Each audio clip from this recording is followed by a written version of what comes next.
आइए अंदर आइए। और इस हल्के से जो कांग्रेस के उम्मीदवार है उनकी तो जो है जमानत जब्त होनी चाहिए। ये आपने का काम है, जमानत जब्त होनी चाहिए। ऐसा वोट मजलिस की जो है पढ़ना हमारा इत्तेहाद का मुजाहिरा होना, क्योंकि कांग्रेस वो जमात है, वो पार्टी है जिसके हुकूमत के दौर में बाबरी मस्जिद की शहादत हुई। और एक एक वोट की अहमियत इसलिए है क्योंकि पिछले असेंबली इलेक्शन में हम कुछ वोटों की वजह से ही नाकामयाब हुए। तो इस इलेक्शन में हमें वो सारे मुनाफिकों को, गद्दारों को, जालिमों को, फिरका परस्तों को एक बेहतरीन जवाब देना है हमारे इत्तेहाद से, हमारी जीत से। पहलवान साहब, शारिफ नक्शबंदी साहब, हैदराबाद से आए हुए सलीम बेग साहब, मंजूर खान साहब, अब्दुल सत्तार साहब, स्टेज पे मौजूदा लोग, यहाँ मौजूद मेरे भाइयों, बुजुर्गों, सुनने वाली मेरी माँ और बहनों, अस्सलाम वालेकुम वरहमतुल्लाहि वबरकातुहू। मेरी आप तमाम से दिली गुजारिश है कि 15 तारीख के दिन अपना एक एक कीमती वोट मजलिस के हक में अदा करिए, मजलिस का साथ दीजिए, मजलिस के उम्मीदवारों को कामयाब करिए, क्योंकि अवाम की आवाज मजलिस है। हिंदुस्तान के अक़लियतों, गरीबों और मजलूमों की वाहिद आवाज मजलिस इत्तेहादुल मुस्लिमीन है और मजलिस का काम ही मजलिस की पहचान है। मजलिस के ये उम्मीदवार अगर कामयाब हो गए तो आपको काम करके दिखाएंगे इंशाअल्लाह। और एक एक वोट की अहमियत इसलिए है क्योंकि पिछले असेंबली इलेक्शन में हम कुछ वोटों की वजह से ही नाकामयाब हुए। तो इस इलेक्शन में हमें वो सारे मुनाफिकों को, गद्दारों को, जालिमों को, फिरका परस्तों को एक बेहतरीन जवाब देना है हमारे इत्तेहाद से, हमारी जीत से। और इस हल्के से जो कांग्रेस के उम्मीदवार है उनकी तो जो है जमानत जब्त होनी चाहिए। ये आपने का काम है, जमानत जब्त होनी चाहिए। ऐसा वोट मजलिस की जो है पढ़ना हमारा इत्तेहाद का मुजाहिरा होना, क्योंकि कांग्रेस वो जमात है, वो पार्टी है जिसके हुकूमत के दौर में बाबरी मस्जिद की शहादत हुई। और आज जो वक्फ अमेंडमेंट एक्ट लाया गया जो कि हमारे मस्जिद, दरगाह, खानका, कब्रिस्तान पर हमला है, तो क्या आज उनके तहफ़्फ़ुज़ के लिए हम इस जमात का हाथ थामेंगे, इस जमात से उम्मीद लगाएंगे कि वो हमारी मस्जिदों का तहफ़्फ़ुज़ करेंगे जिसकी हुकूमत में इसके दौर में बाबरी मस्जिद की शहादत हुई? अरे भाई, राजस्थान के वो जो जुनैद नसीर थे जिनको जिंदा जला दिया गया था, उस टाइम पे राजस्थान में कांग्रेस की हुकूमत थी। क्या कांग्रेस की हुकूमत ने उस टाइम नसीर और जुनैद को जिंदा जलाने वालों को सजा दी? और ये बुलडोजर सरकार तो बीजेपी को माना जाता है ना, बीजेपी को बुलडोजर सरकार कहते हैं। तो फिर कर्नाटका में जहाँ कांग्रेस की सरकार है वहां भी हाल ही में जो है 300 मुसलमानों के घरों पर बुलडोजर चलाया गया। दोगली है ये कांग्रेस, दोगली। जब बीजेपी आरएसएस के लोग कहते हैं कि मुसलमानों को इस मुल्क से भगा देंगे, ये कर देंगे, वो कर देंगे, तो क्या कांग्रेस के लीडरों का मुंह खुलता है? और यहाँ पे जो महाराष्ट्र में है छोटा रिचार्ज, जो रात दिन मुसलमानों के खिलाफ बोलता नीतीश रानी, वो कहता है कि मुसलमान जो है हरे सांप है, उनको पाकिस्तान जाना चाहिए, उनको पाकिस्तान भेज देंगे। तो मेरे भाई नीतीश रानी, आपकी बीजेपी और आरएसएस में किसी की हैसियत नहीं है कि वो मुसलमानों को इस मुल्क से निकाले। वैसे तो इस्लाम और मुसलमानों के दुश्मन सारी दुनिया भर में है, लेकिन हमको मिटाने वाला ना कोई पैदा हुआ है ना ही होगा। और वो जो नवनीत राणा जो हर थोड़े दिन को जो है 15 सेकेंड बड़े छोटे मुसलमानों के खिलाफ बोलते रहते हैं, वो बोल रही है कि जो है ना मुसलमानों को इस मुल्क में रहना है तो भारत माता की जय बोलना होगा और जो है वंदे मातरम गाना होगा। तो हिंदुस्तान को जय हिंद का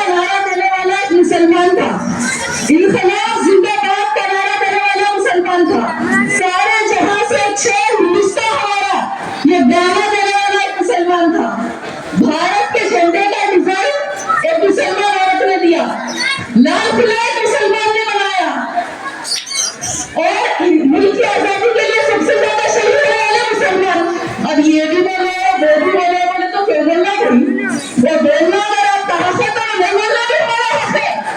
आप हार गए, मेरा दूसरे घर में रहेंगे या फिर से एक्टिंग शुरू कर दीजिए। अब मुसलमान इतने बच्चे पैदा कर रहे हो, हम भी जो है हिंदुआ भी 4 बच्चे पैदा करना, कॉपी करने का शौक है क्या मुसलमानों का इतना खौफ है तो?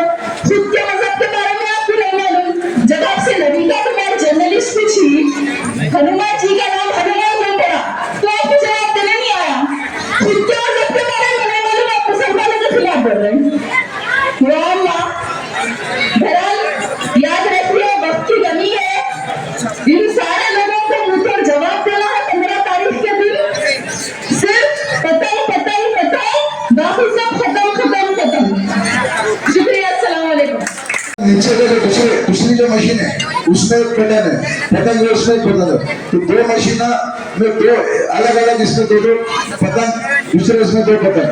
तो पतंग के सामने का बटन दबा के पूरे इमाम के उम्मीदवार को आपने चुन के देना है। मकसद ये है कि हमको जैसा हमने किराएपुरे का कुछ हद तक हमने जो काम किया, विकास किया, उसी तरीके से अज्जू पहलवान साहब ने इस एरिया का विकास का काम किया। अब हमको हम आपसे वादा करते, अगर आप लोगों ने हमको चुन के दिया चारों को, तो इस एरिया के अज्जू पहलवान साहब के नेतृत्व में हम पूरी कोशिश करेंगे कि आपके जितने मसलाए रहे हम उसको पूरा करने की कोशिश करें।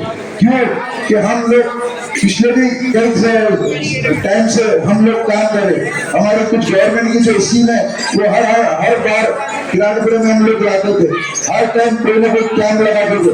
तो ये जो कैंप लगाने का और इसका जो मसला है, ये गरीब आवाम को फायदा पहुंचाना ये हमारा मकसद था। तो अब आने वाले समय में भी अगर आपने हमको मजलिस इत्तेहाद मुस्लिम को वोट दिया, असद साहब को वोट दिया, तो हम आपकी नुमाइंदगी रोड पे भी करेंगे, बंदे पे भी करेंगे, और सारी चीजें जो गवर्नमेंट की जो स्कीम है वो इंशाल्लाह पूरी कोशिश इस एरिया में पूरे प्रभाव नंबर 12 में लाने की कोशिश करेंगे। तो आपसे तमाम लोगों से मैं गुजारिश करता हूँ कि आने वाले 15 तारीख को सब सवेरे से जल्दी से उठ के हमारा अपना वोट, हमारे परिवार का वोट, उसके बाद पूरी गली का वोट पहले डालिए, ताकि बड़ी तादाद से हम लोगों को जल्दी में पहुंचाए। खुदा हाफिज़, शुक्रिया। औरंगाबाद शहर के सभी जिम्मेदार, महल्ले के नौजवान साथियों, बुजुर्गों, पतनशीन, मेरी माँ बहनों, हम आपके सामने मजलिस इत्तेहाद मुस्लिमीन के टिकट पर और पतंग के निशान पर आपके बीच में वोट मांगने के लिए आए हैं। बहुत सारे मुकर्रिर हैं, लेकिन जब हम आपसे वोट मांगने के लिए आए हैं तो हमको ये बात भी बताना जरूरी है कि आप हमको वोट क्यों दें। जैसा कि आप लोग जानते हैं, हमारे साथ हाजी शेर खान साहब, जनाब रफी पारदकर साहब और जनाब इसाक हाजी साहब, अज्जू पहलवान साहब और मैं खुद वाजिद अयूब जागीरदार। हम लोग चारों भी प्रभाग नंबर 12 के उम्मीदवार हैं। सबसे पहले आप लोगों के दिमाग में एक बात चल रही होगी कि प्रभाग नंबर 12 के तो आप 4 लोग उम्मीदवार हैं, लेकिन कौन कौन से वार्ड का नगर सेवक होगा। तो पहले आपके दिमाग में एक बात रख लीजिए कि 2015 से पहले औरंगाबाद शहर महानगर पालिका के अंदर वार्ड का इलेक्शन हुआ करता था, लेकिन अब 2025 में 26 में औरंगाबाद शहर महानगर पालिका में वार्ड का इलेक्शन नहीं बल्कि प्रभाग का इलेक्शन होगा। और हम 4 नुमाइंदे अगर चुनकर जाएंगे तो हम पूरे प्रभाग के कोई भी इलाके में बिना झिझक हम लोग काम कर सकते हैं। किसकी कोई चतुर्सीमा नहीं होगी, किसका कोई इलाका नहीं होगा। ये पूरा प्रभाग मजलिस इत्तेहाद मुस्लिमीन के चारों नगर सेवक का होगा। अगर हम चारों में से कोई भी नगर सेवक अगर वक्ती तौर पर वक्त जरूरत अगर बाहर जाता है तो इंशाअल्लाह दूसरे नगर सेवक वहां पर आकर काम कर सकते हैं। गवर्नमेंट ने कानून इसी के लिए बनाया है। ये जो कानून है कि पहले हम सोचते थे कि मैं रोशन गेट का नगर सेवक अलग है और कटकटी गेट का नगर सेवक अलग है, वो नगर सेवक यहाँ पर आकर काम नहीं कर सकता और यहाँ का नगर सेवक वहाँ जाकर काम नहीं कर सकता। तो आप अपने दिमाग में से ये बात निकाल लीजिए कि ऐसा कुछ नहीं होगा इंशाअल्लाह ताला। चारों भी उम्मीदवार पूरे प्रभाग के अंदर खुले दिल से ईमानदारी से काम करेंगे इंशाअल्लाह ताला। मैं इसमें तशरीफ फरमा हल्के हाजा के मजलिस के उम्मीदवार जिला सदर शारिद भाई साहब,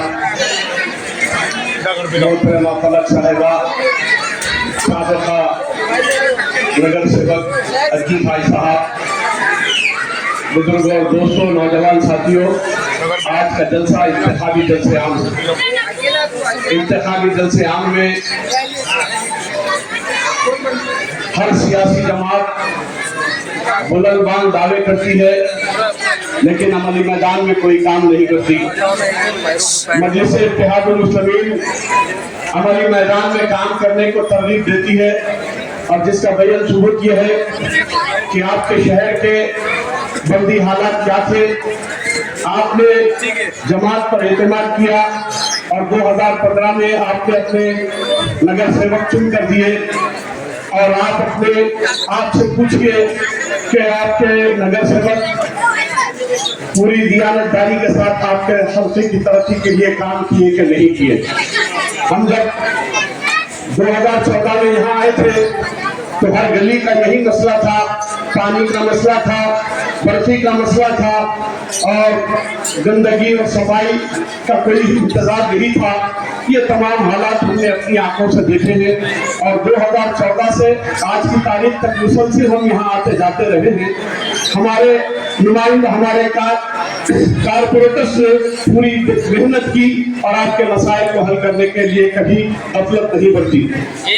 आज जो उम्मीदवार फिर आपके सामने आए हैं, ये पहली मरतबे ये प्रभात की शक्ल में एक हल्का जो कल तक 12,000-13,000 वोटर पर मुश्तमिल होता था, आज वो तकरीबन 45,000 पर मुश्तमिल है और उसके 4 नगर सेवक बनेंगे, 4 प्रभात के जो 4 उम्मीदवार बनेंगे। इसके अंदर सोच फिक्र यह है कि तमाम तबकात को नुमाइंदगी मिले और उसी लिहाज से मुख्तलिफ तबकात को एक ही हल्के में काम करने का मौका मिले और किसी के साथ नाइंसाफी न हो, इस बुनियाद पर यह हल्के बने हैं। और अब हमारी अखलाकी जिम्मेदारी है कि मजलिस इत्तेहादुल मुस्लिमीन जो हिंदुस्तान की सेकुलर जमात है वो बिला लिहाज मज़हब मिल्लत तमाम अपने हिंदू भाइयों को भी साथ लेकर चलने का ज़हन रखती है। और अल्हम्दुलिल्लाह आज आपके शहर में तकरीबन 7 से 8 हमारे हिंदू दलित भाई SC/ST को भी नुमाइंदगी दी गई है मजलिस इत्तेहादुल मुस्लिमीन के प्लेटफॉर्म से। इससे पहले भी हमारे SC/ST मुंतखब हुए हैं और आज भी मजलिस इत्तेहादुल मुस्लिमीन अपने सेकुलर किरदार को बरकरार रखते हुए तमाम मज़ाहिब के मानने वालों को नुमाइंदगी की है। और हमारे मसाइल जो आप अच्छी तरीके से जानते हैं कि ये वो पहला मरहला होता है सियासी तौर पर भी और बुनियादी तौर पर आप देखते हैं कि आप सबसे ज्यादा पहला मदरसा माँ का गोद होता है। उसी तरीके से बच्चे की इब्तदाई तरबियत अगर बेहतर हो तो बच्चा बाअखलाक होता है। तो बच्चे की इब्तदाई तरबियत पर जो तवज्जो दी जाती है वही काम आज बल्दिया का होता है। बल्दिया के कारपोरेटर को यही काम करना होता है क्योंकि आपकी जब